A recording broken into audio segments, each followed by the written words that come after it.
Do you remember those Mickey Mouse cartoons from the 1930s? The ones they put on DVD a few years ago? Well, I hear there was one that was unreleased, even to the most avid classic Disney fans. According to most sources, it's nothing special. It's just a continuous loop like from the Flintstones of Mickey walking past 6 buildings for 2 or 3 minutes before fading out. Unlike the cutesy tunes put in other cartoons, however, the song on this cartoon wasn't really a song at all. It was just a constant banging on a piano's keys for 1.5 minutes before going to white noise for the remainder of the film. It wasn't the jolly old Mickey we've come to love either. Mickey wasn't dancing or even smiling. He was just kind of walking as if you or I would walk, with his head tilted to the side as he kept this dismal look upon his face. Up until a year or two ago, everyone believed that after it cut to black, that was it. When Leonard Maltin was reviewing the cartoon to be put in the complete series, he decided it was too junk to be included. However, he wanted to have a digital copy due to the fact that it was, after all, a creation of Walt's. When he had a digitized version on his computer, he noticed something. The cartoon was actually 9 minutes and 4 seconds long. This is what my source, an acquaintance of Mr. Maltin and a personal assistant to one of the higher Disney executives, emailed to me in full.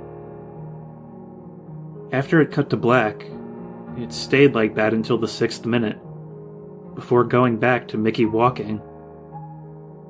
The sound was different this time, though. Instead of the piano, there was a murmuring.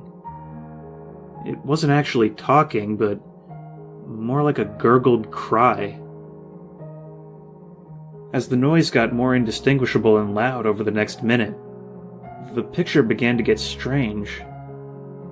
The sidewalk started to go in directions that seemed impossible based on how Mickey was walking. The dismal face of the mouse was slowly curling into a smirk as well. On the 7th minute, the murmur turned into a blood-curdling scream, and the picture was becoming more obscure. Colors were happening that shouldn't have been possible at the time. Mickey's face began to fall apart, with his eyes rolling to the bottom of his chin and his curled smile pointing upward on the left side of his face. The buildings became rubble floating in midair, and the sidewalk was still impossibly navigating in warped directions. At this point, Mr. Maltin became disturbed and left the room, sending an employee to finish the video and take notes of everything that happened up until the last second, and then immediately store the disc in the cartoon vault. Apparently, the distorted screaming lasted until 8 minutes and a few seconds in, when it abruptly cut to the Mickey Mouse face at the end of the video with what sounded like an out-of-tune music box playing in the background.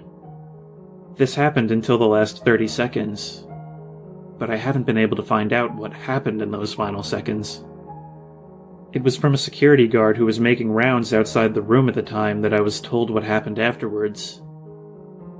After the video ended, the employee stumbled out of the room looking pale.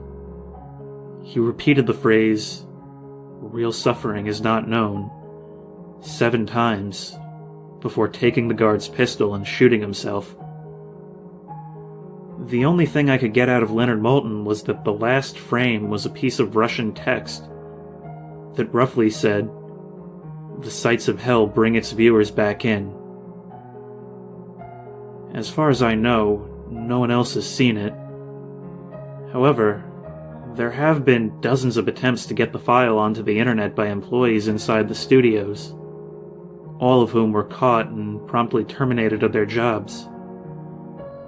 Whether or not it got online is up for debate, but if rumors serve me right, it is online under the name Suicidemouse.avi. If you ever find a copy of it, I want you to never view it. Contact me by phone immediately, regardless of the time. When a Disney death is covered up as well as this, it means this has to be something huge.